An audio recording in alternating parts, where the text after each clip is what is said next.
Recebendo o médico geriatra, Dr. Belísio Neto, que participa toda terça-feira aqui no nosso quadro Check-up no rádio. Dr. Belísio, seja bem-vindo aqui ao nosso Panorama 95. Bom dia. Bom dia, Marcos. Bom dia, Geraldinho. Bom dia aos ouvintes, internautas. Prazer imenso, mais uma vez, estar por aqui. Se saúde não tem idade, doença também não?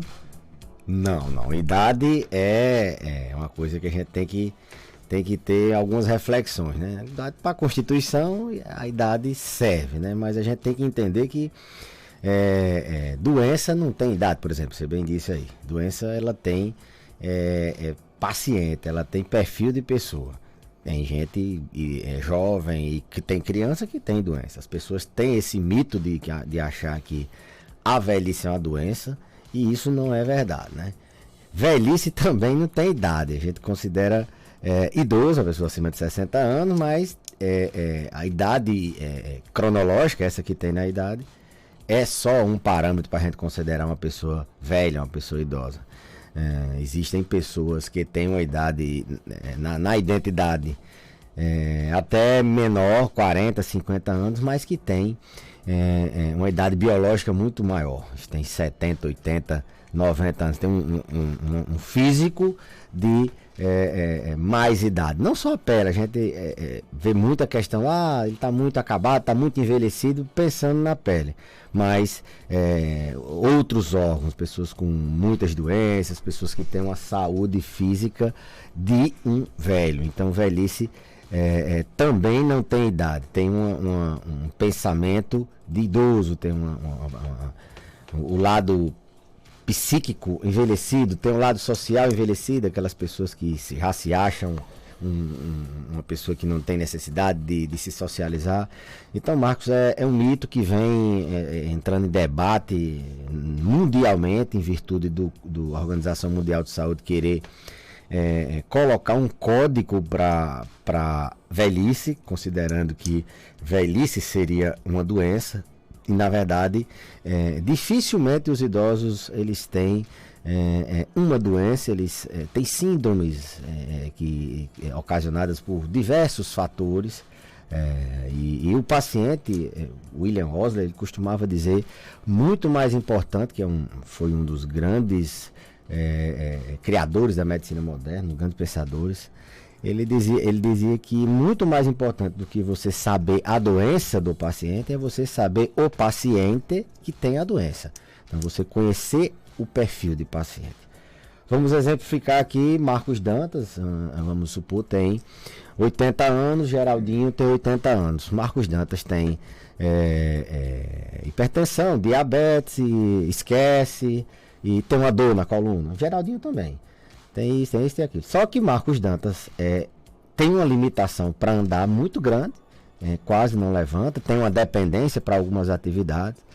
E Geraldinho é crossfiteiro, ele é maratonista, ele tem uma vida muito ativa. Então, olhe que como os idosos eles são heterogêneos. Olhe como a velhice para Marcos Dantas, que é mais dependente, se encaixa mais do que para Geraldinho, que não tem todas as comorbidades. Agora imagine se isso não é possível. Se Marcos Dantas tivesse só 60 anos e fosse dependente, tivesse uma limitação, e Geraldinho continuasse com 80 anos, é perfeitamente possível. Então, o envelhecimento ele é muito heterogêneo. As pessoas envelhecem cada uma de uma forma. Então, esses mitos de que dizer que tal doença é da idade, dor é da idade, de que esquecer é da idade, perder xixi, incontinência é da idade, cair é da idade, não estou escutando bem, doutor, mas é porque a idade vai chegando, não escuto bem. Isso são mitos que a gente deve combater, principalmente hoje que as pessoas vivem muito, as pessoas vivem 80, 90 anos, a gente tem pessoas com 100, muitas pessoas com mais de 100 anos. Então, combater esses mitos, criar uma cultura dessa questão que a gente está sempre falando de envelhecer com saúde, que é você transcorrer o curso da velhice sem sofrer. Não necessariamente você precisa passar pela velhice tendo doenças e sofrendo com a doença. Pode passar pela velhice tendo doenças sem problemas, fazendo suas atividades físicas, sendo independente. Então, nunca subestime que a idade é simplesmente a causa dos problemas do idoso. E antecipadamente tente procurar envelhecer de uma forma que a idade não se some às doenças crônico-degenerativas que são mais comuns na terceira idade. Eu não sei nem se eu posso usar essa palavra chamada paranoia, mas você entrar nessa paranoia de que, por exemplo, tudo é doença, tudo é da velhice, né?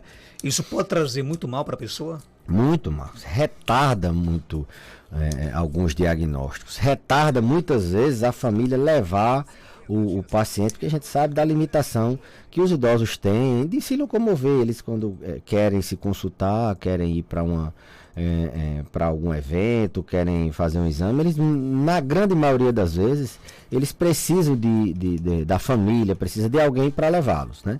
Então, atrapalha muito, porque eles tendem a negar, e assim, quem tem mais preconceito são os próprios idosos. Eles tendem a achar que é da velhice, não precisa me levar não, que isso aqui, essa dor é da idade, e aí começa a esquecer, e a dificuldade da família conseguir levar, e assim vai. Então atrapalha muito, atrasa diagnósticos, uma doença, uma hipertensão que é silenciosa, o paciente não sente nada, pelo fato dele não ir para uma avaliação de check-up ou uma avaliação periódica, rotineira, um acompanhamento regular de saúde, ele atrasa. Você, quando vem identificar, já tem perdido, já tem sofrido com as consequências daquela doença, de uma hipertensão, de um diabetes, de um Alzheimer.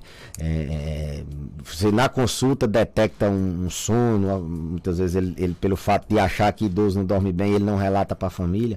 Família também negligencia, não, papai ou mamãe, ou vovô, vovó tá reclamando disso, mas é da idade, ele já tem 90 anos, ele não é. Então assim, tem que quebrar esse mito, tem que criar essa cultura de que nem tudo é doença, mas aposte sempre que é uma doença, e sendo doença é tratável, a pessoa pode conviver naturalmente sem sofrer com dor, sem estar esquecendo, sem estar triste, sem estar murmurado, sem dormir bem, sem depender tanto das pessoas para fazer atividades simples como tomar banho, como fazer uma comida. Então essa é a hora das pessoas terem a ideia, não, então eu vou ver se isso aqui é da velhice ou não, ou então a família decidir, não, eu vou levar, ou então o próprio paciente aceitar que tem que ir. Na maioria das vezes é a família quem resolve, são 5, 6, 7 filhos que se reúnem ali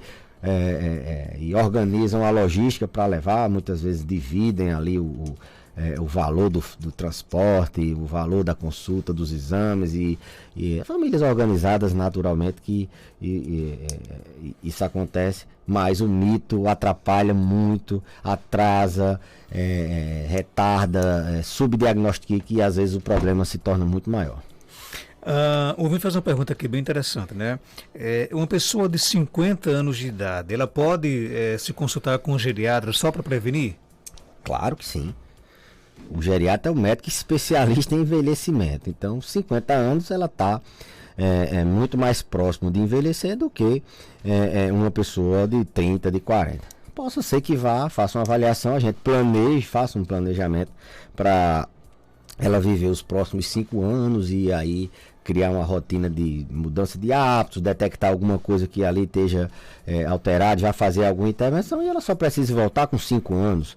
Né? Ou só precisa voltar 2 anos, depende muito do perfil, mas que tem que ir pelo menos checar isso é fundamental. Eu recomendo sempre a partir dos 50, principalmente se essa pessoa for considerada velho, né? Mesmo que não tenha idade de velho, mas muita gente é velho antes dos 60 anos, dependendo do seu envelhecimento mental, do seu envelhecimento físico, dependendo da sua capacidade funcional, a capacidade de você funcionar sozinho. Tem muita gente velha aí com bem pouca idade. Você despertou agora uma curiosidade. A gente conhece, é muito comum a gente se deparar com pessoas jovens com aspecto de velho, né? Com comportamento, né, de pessoas já idosas, né? Essas pessoas, mesmo com idade jovem, elas são consideradas pessoas velhas. E outra coisa, quando a velhice chegar, elas terão mais problemas ainda ou não? Muito provavelmente, porque essas pessoas elas têm assim uma predisposição às doenças, elas incorporam, assim vamos dizer, um estado de elas primeiros que elas incorporam um estereótipo de velho doente, né? Elas não incorporam um estereótipo de um velho saudável, não.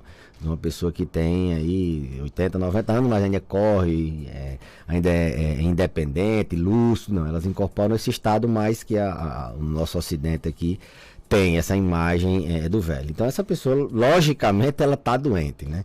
Ela pode não estar doente física, mas ela está doente socialmente, ela está doente mentalmente. Precisa sim de uma reintervenção, para que ela possa modificar hábitos e poder viver com mais qualidade. Elas adoecem muito mais, se é que não já estão doentes. A gente vê muito o aspecto da pele, né? Se a pessoa está acabada, envelhecida, isso qualquer pessoa identifica. Essa pessoa tá ficando velha antes do tempo, né? Tá dizendo que a pessoa tem alguma coisa que está parecendo uma pessoa velha doente. Ok, é verdade que o jovem infarta mais do que os idosos? Se é verdade, por quê? Não é verdade não. Um dos fatores de risco para infartar é a idade. Então, o risco de um jovem infartar é bem menor do que um idoso. Agora, não é só a idade que conta, né? Conta muito a genética, né? Pessoas que têm na família histórico de doença cardiovascular, principalmente antes dos 50 anos. Conta comorbidades, hipertensos, diabéticos, pessoas que têm taxa alta de colesterol, sedentários, pessoas estressadas. Essas pessoas infartam muito mais. Então, a idade, se você comparar as mesmas condições de fatores de risco e a idade ser apenas a diferença, não. O jovem, ele infarta menos. Agora, os outros fatores de risco podem pesar mais numa pessoa mais jovem e ela tem um risco maior. É aquilo que eu falei, você pode ter um idoso que tem 90 anos e ele não tem doença nenhuma.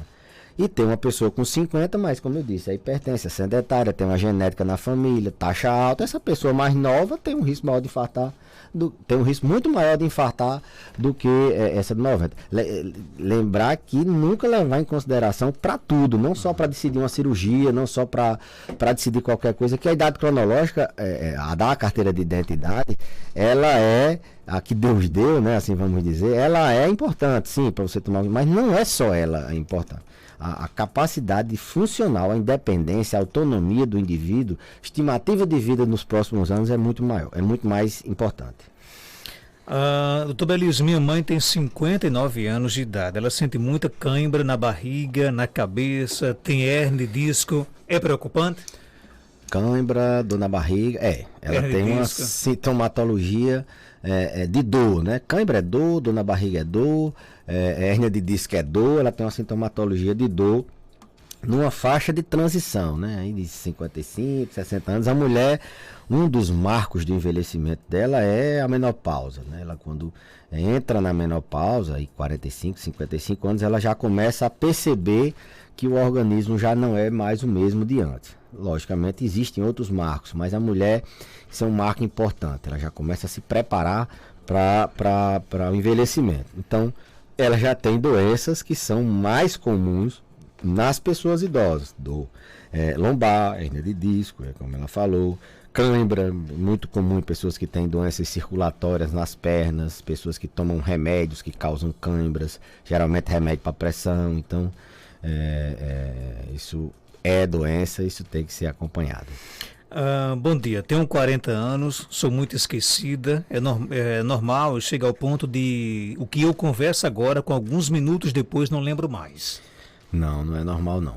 Nessa faixa etária a gente costuma dizer que dificilmente é Alzheimer, mas tem alguma outra coisa que está atrapalhando ela se concentrar, ela manter o foco, manter a atenção.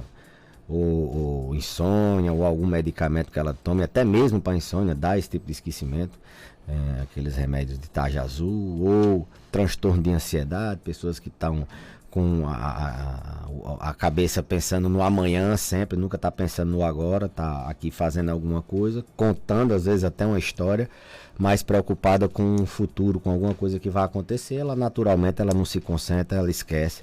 Então a idade nesse caso ela faz muita diferença. Tem mais pergunta aqui chegando, nosso WhatsApp 992053030. Bom dia. Marcos Danta, bom dia. Gostaria que quando o doutor Belise for abrir o programa, eu queria que você fizesse essa pergunta. Doutor Belise, tenho 58 anos, sinto uma dor tão grande nas minhas pernas, do joelho para baixo, uma agonia, aquela agonia nas pernas é tão forte que eu penso que elas vão quebrar, de tanta dor eu sinto. Quero saber, doutor Belise, o que é que eu posso fazer com isso? E aí, doutor Belise? Se dor fosse da idade, todo mundo de 58 anos tinha uma mesma dor, né, Geraldo? Se dor fosse da idade, todo mundo que tivesse essa mesma idade iria ter dor. É uma coisa que todo mundo esperava, como a menopausa, por exemplo. Se dor da idade, a menopausa sim é da idade. Mas dor não, tem gente que não tem dor. Bom, nesse caso aqui, dor nas pernas, a gente tem que pesquisar as principais causas, né? Que são causas osteoarticulares, ou seja, doença na junta inflamada, se não é algum tendão, que eles chamam nervo inflamado, se não é algum músculo que está inflamado, doente, se não é doenças circulatórias também causam muita dor bilateralmente, varizes, dificuldade circulatória nas artérias, se não é doenças em outros lugares que estão trazendo repercussões nas pernas, por exemplo, diabetes causam esse tipo de dor e é uma doença sistêmica, fibromialgia também pode causar dores não só nas pernas, mas em diversas partes do corpo. Então, a própria pouca mobilidade, tem paciente que passa a maior parte do tempo sentado ou deitado e eles têm dor por repouso prolongado, assim vamos dizer. Então teria que se investigar nesse sentido aí, de osso, músculo, tendão, circulação, ver se não tem alguma doença que facilite. A ideia é que ela busque a causa, né, dessa dor. E às vezes, Marcos, não só tem uma causa não. Às vezes sim os ossos, os músculos que estão inflamados, mas a pessoa também tem um problema circulatório, ela também tem um limiar de dor mais baixo, e isso requer uma intervenção, eu digo multidimensional, em algumas dimensões. São 2, 3, 4 fatores que estão causando as dores. Buscar as causas ou a causa da dor, e aí já ir tentando uma massagem, já ir tentando uma compressa fria se for numa junta, tentando mobilizar mais as pernas, mas fundamentalmente buscar assistência. Doutor, minha mãe está com 95 anos. Esses dias ela começou conversando sem parar, principalmente à noite, mesmo dormindo. O que será? Isso é um transtorno do sono, Marcos. O paciente fica conversando, né, à noite, as pessoas pesadelo, sonambulismo, tem algumas denominações para alguns tipos de transtorno do sono. Uma coisa que chama a atenção é que se ela não tinha, agora começou a ter, a gente tem que atentar para um tipo de demência que a gente chama de demência por corpúsculos de Levy. É um tipo de demência, Marcos. Alzheimer é um tipo, né? E existem outros tipos. A demência por corpúsculo de Levy, ela tem uma característica bem marcante. O paciente tem esses sonhos vívidos, ele conversa muito à noite, ele tem alucinações, às vezes ele mesmo acordado ele vê algumas coisas. Tem alguns sintomas parecidos com o Parkinson, de ficar com o passozinho mais curto, se tremendo. Então pode ser sim a abertura de um quadro demencial. Ela tem até mais do que suficiente idade para ter a abertura de um quadro de demência, né? Então pode ser. Mas pode ser um transtorno simples do sono. Muitas vezes precipitado por algum remédio. Tem muito remédio que dá esse tipo de transtorno do sono, de conversar à noite. E tem doença também, fora a demência, que causa isso. Eu só alertei porque é bem típico da demência por corpúsculo de Levy, esse tipo de sintomatologia, de transtorno do sono, de conversar à noite. Às vezes tem paciente que levanta, tem sonambulismo, outros tem alguns ataques, que é o transtorno do sono REM. Então ficar bem atento a esse transtorno essa demência, mas pode ser outras doenças, pode ser medicamentos, pode ser vários. Não é normal, isso atrapalha o sono, isso coloca em risco a própria vida. Tem paciente que levanta e pode cair num transtorno, cai da cama, cai da rede, isso é problemático. Muitas vezes não deixa o parceiro dormir, se ainda tiver parceiro 95 anos, às vezes já perdeu o esposo, ou o cuidador, atrapalha o sono do cuidador, isso induz estresse do cuidador, é sempre um problema, tem que ser tratado, não é da idade, mesmo ela tendo 95 anos, isso aí é doença. Doutor Belísio, Alzheimer é uma doença que afeta mais o idoso. Minha mãe está no início, de vez em quando desorienta, médico passou medicação, as quais minha irmã questiona dizendo que é remédio para esquizofrenia. Está correto isso? Excelente pergunta. Sim, é uma doença de idoso. Pra você ter ideia, 5% apenas das pessoas acima de 65 anos têm Alzheimer. Mas quando essa idade vai para 85, a média é de 30% das pessoas acima de 85 anos tem demência. O risco é 85 vezes maior em pessoas que têm acima de 85 anos. Então, quanto mais idoso, mais risco de ter Alzheimer. Então, alguns medicamentos, Marcos, a gente usa da esquizofrenia para tratar sintomas comportamentais. A gente usa na modalidade off-label, ou seja, que não tem na bula, mas é o tratamento de primeira linha para tratar aquele sintoma. A doença é o Alzheimer, mas o sintoma, alguns sintomas comportamentais são tratados sim com medicamentos utilizados para esquizofrenia. Então, é perfeitamente plausível, isso é muito comum a gente tratar alguns sintomas, principalmente agitação, agressividade, delírio, sono. A gente trata com medicamentos que são muito mais utilizados na esquizofrenia. Inclusive na bula a gente tem até que orientar o paciente para que, olha, não é que seu pai tenha esse tipo de doença, mas essa doença só resolve com esse remédio que foi fabricado para isso, mas a gente utiliza de forma off-label, tem estudos na literatura que corroboram o uso desse medicamento para isso. Então, tranquilizar a irmã. Tratamento medicamentoso para incontinência urinária feminina existe? Sim. Porque é uma situação que causa desconforto para as mulheres idosas e sempre falam em tratamento através apenas de cirurgia, suspensão de bexiga. E aí? Pouco abordado, né? Vamos combinar de falar sobre incontinência urinária. Existem incontinências urinárias de alguns tipos, por exemplo, tem a incontinência urinária de urgência, como a mulher ou o homem também tem, dá vontade de ir ao banheiro, se ele não for logo ele se urina, ele perde o xixi ali, então é uma urgente incontinência. Tem incontinência urinária de esforço, é aquela que o paciente quando tosse ou espirra ou dá uma risada, ele perde urina. Tem a mista, né, tem a funcional, aquela que por alguma doença ele está perdendo urina. Então tem alguns tipos, e é muito comum na terceira idade. Quem nunca viu falar de um idoso que usa fralda, que perde xixi, aquele idoso, a casa dele fede xixi porque ele perde, ou aquela idosa perde urina. Então existe sim, dependendo do tratamento, tem que primeiro saber qual é a causa.